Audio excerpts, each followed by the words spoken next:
ने सुना होगा और यह सत्य भी है कि किसी भी उद्योग को चलाने के लिए पूंजी की आवश्यकता होती है और कच्चे माल को खरीदना पड़ता है। लेकिन कोल इंडिया समेत उसकी जितनी भी अनुषंगी इकाइयां हैं, वह एक ऐसा इंडस्ट्री है जिसे प्रकृति ने मुफ्त में, कोई शुल्क नहीं प्रकृति लेती है, कोयला उसे दे दिया है।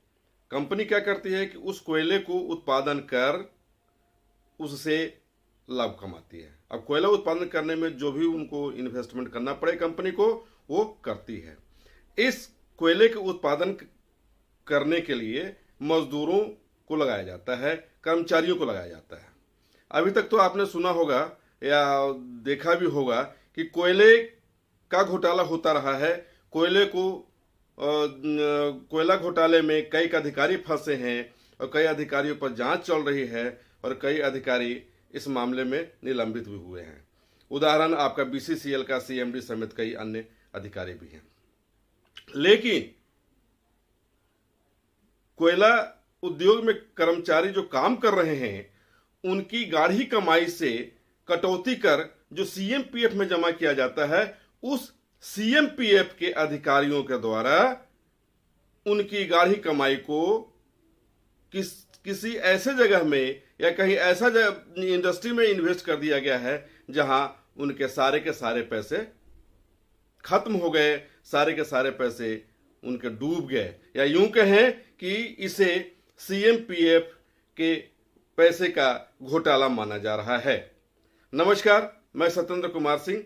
मैं ये चर्चा कर रहा हूं कि सीएमपीएफ का घोटाला, हालांकि इसका विरोध भारतीय मजदूर संघ कर रहा है और भारतीय मजदूर संघ न केवल सीएमपीएफ मुख्यालय बल्कि जहां जहां भी इसका क्षेत्रीय कार्यालय सीएमपीएफ का, उन कार्यालयों के समक्ष प्रदर्शन कर रहा है, आंदोलन कर रहा है और उसकी यह मांग है कि उस पैसे को वापस लाया जाए जो सीएमपीएफ ने किसी इंडस्ट्री को काम करने के लिए या उसको से लाभ लेने के लिए दे दिया गया, लेकिन उसे लाभ नहीं बल्कि वह कंपनी दिवालिया हो गया और सारे के सारे पैसे उसके डूब गए।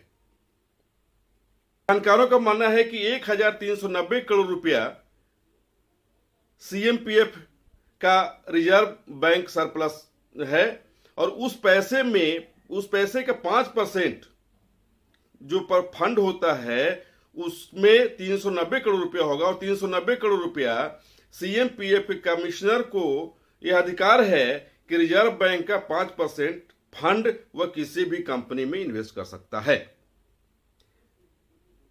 इसी क्रम में 2013 में सीएमपीएफ के कमिश्नर ने DHFCL नामक एक कंपनी को 390 करोड़ रुपया दे दिया कि भैया काम करो, काम करके हमको तुम मुनाफा दो और मुनाफा के साथ साथ हमें इंटरेस्ट भी दो।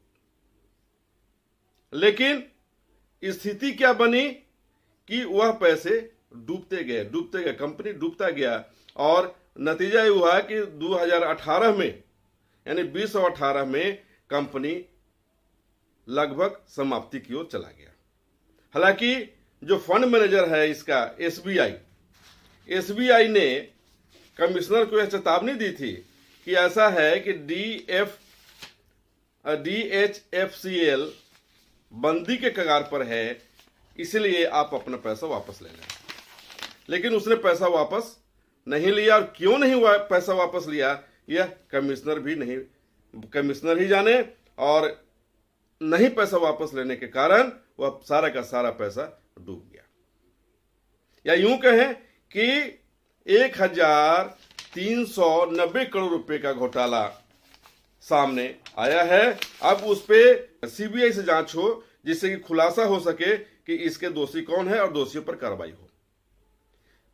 इसी मांग को लेकर और साथ में यह भी मांग है कि इस पैसे की वापसी कैसे होगी। मजदूरों की गाढ़ी कमाई है, उसे फेंक दिया गया, उसे कहीं न कहीं उसको डाल दिया गया जिसके कारण वह पैसा डूब गया। आखिर इन मजदूरों की क्या कसूर थी, इन मजदूरों का क्या कसूर है जो उनके गाढ़ी कमाई को सीएमपीएफ में जमा किया गया। और सीएमपीएफ में इसलिए जमा किया जाता है कि उसी पैसे से जिस मजदूर का राशि जमा होता है उसको इंटरेस्ट दिया जाता है और भविष्य में पेंशन आदि की जो सुविधा होती है वह इन्हीं के पैसे से दिया जाता है। लेकिन अब कहाँ होगा, कैसे होगा, क्या उपाय होगा, इसी को लेकर सारे के सारे चिंतित हैं और भारतीय मजदूर संघ इसके लिए आंदोलनरत है।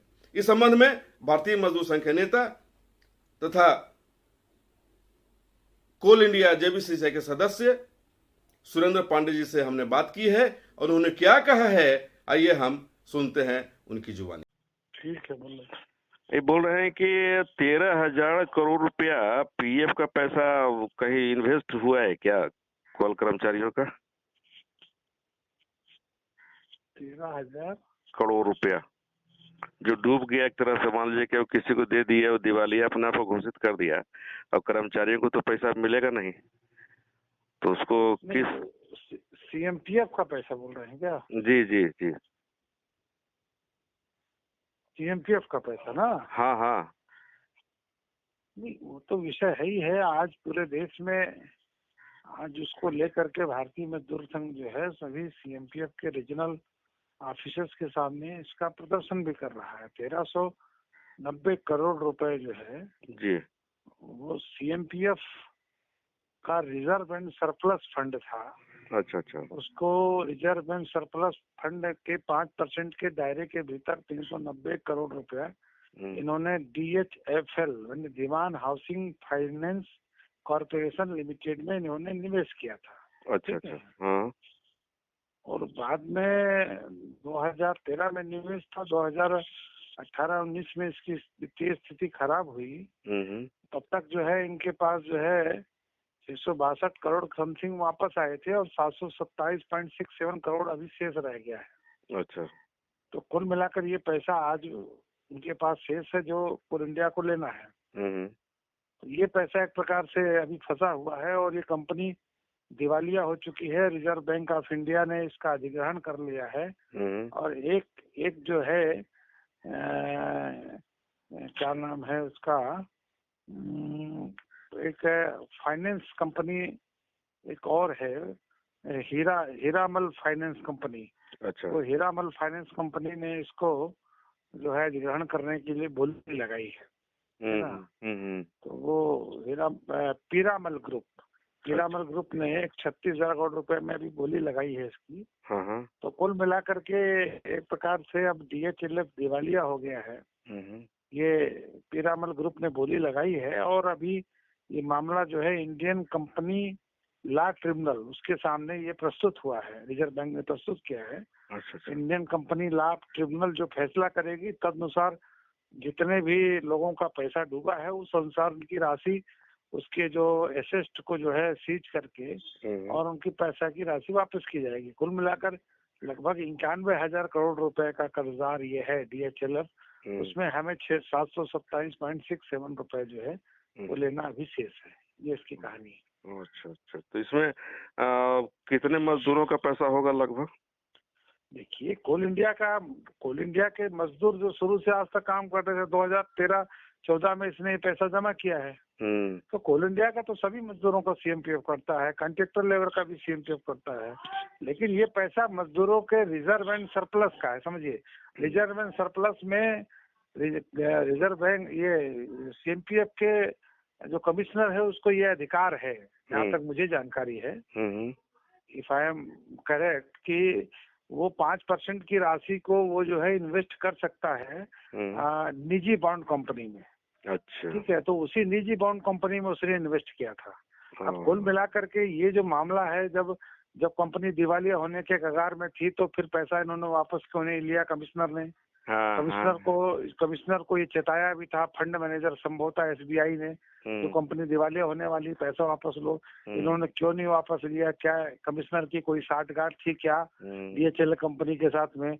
तो कुल मिलाकर के ये पैसा वापस नहीं आना उंगली उठाता है कि कमिश्नर ने इस पर कार्रवाई क्यों नहीं की।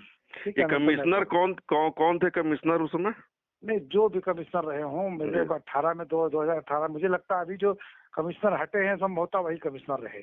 अच्छा अच्छा अच्छा, कुछ दिनों पहले वही कमिश्नर थे। ठीक है, तो कुल मिलाकर के जब एक फंड मैनेजर इसीलिए होता है कि कब पैसा को वापस लेना, कब पैसा लगाना, कितना लगाना है वो बताते हैं, वो सजेस्ट करते हैं। तो ऐसा बताया जाता है कि संभवतः फंड मैनेजर्स ने इनको हिदायत दी थी कि नहीं, ये कंपनी दिवालिया होने के कगार पर है, ठीक है, और इसमें आप अपनी जो है निवेश किया हुआ पैसा को वापस करिए।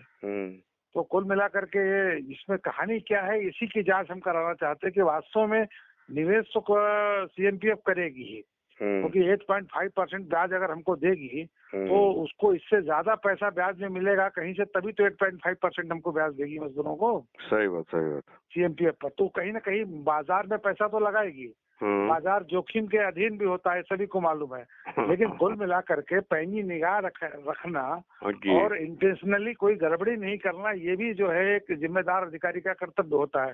तो क्या एक जिम्मेदार अधिकारी के कर्तव्य का निर्वहन कमिश्नर ने किया था क्या, ये प्रश्न चिन्ह है। और इसीलिए चूंकि लोग कहते हैं सीबीआई से जांच की बात क्यों करते हो, हम सीबीआई से जांच की बात इसलिए करते हैं कि पैसा करोड़ों में है, लाखों में होता तो पुलिस कर सकती थी, विजिलेंस कर सकती, करोड़ों की जब बात आती है तो सीबीआई को यह राइट्स मिलता है। तो इसलिए सीबीआई को जांच करने के लिए हमने कहा है कि नंबर 1 कि भाई सीबीआई जांच करे कि वास्तव में इंटेंशनली ये पैसा मजदूरों के खाता, मजदूरों का गाड़ी कमाई का पैसा डुबाया गया क्या, नंबर 1 है ना, और डुबाया है तो फिर जो जिम्मेदार अधिकारी उस पर क्या कार्रवाई होगी।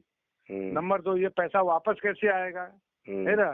ऐसे 2 बातों को लेकर आज पूरे देश में क्षेत्रीय कमिश्नर, क्षेत्रीय सीएमपीएफ ऑफिस और धनबाद में जो है उनका जो मेन ऑफिस है हमारा सीएमपीएफ का, उसके सामने भारतीय मजदूर संघ का जो आज विशाल प्रदर्शन पूरे देश भर में हो रहा है। और कुल मिलाकर मजदूरों की गाड़ी कमाई डूबने न पाए, इसकी एक गहराई से चिंतन करते हुए उस राशि को वापस मंगाने और जिम्मेदार लोगों के खिलाफ कार्रवाई सुनिश्चित करने के लिए ये प्रदर्शन आज हम लोग कर रहे हैं। तो ये इसमें और कोई यूनियन शामिल है, सहयोग कर रहा है क्या आपके साथ? नहीं, ये नहीं, देखिए हमने अपना तय किया कार्यक्रम 15 दिन पहले, आज हमने उसको कर डाला, ठीक है। हमें लगा कि तुरंत करना चाहिए इसको, इसलिए तुरंत हमने कर डाला। सरकार पर दबाव बनाना था हमको और संबंधित कोल मंत्रालय पर दबाव बनाना था, तो इस पर इंतजार करने के बड़ा समय लगता। बाकी लोगों ने भी करना चाहिए, अरे अपना अच्छा है, हमने आज करके बता दिया कि हम तो भाई हमने तो मजदूरों के लिए क्या है, बाकी लोग भी करें, अच्छा है, उनका स्वागत है, वेलकम है, करना चाहिए। अगर आप इस चैनल पर नए हैं तो हमारे चैनल को लाइक, शेयर एंड सब्सक्राइब जरूर करें ताकि आने वाली देश विदेश की खबरें आपको मिलती रहे। स्वदेश वाणी।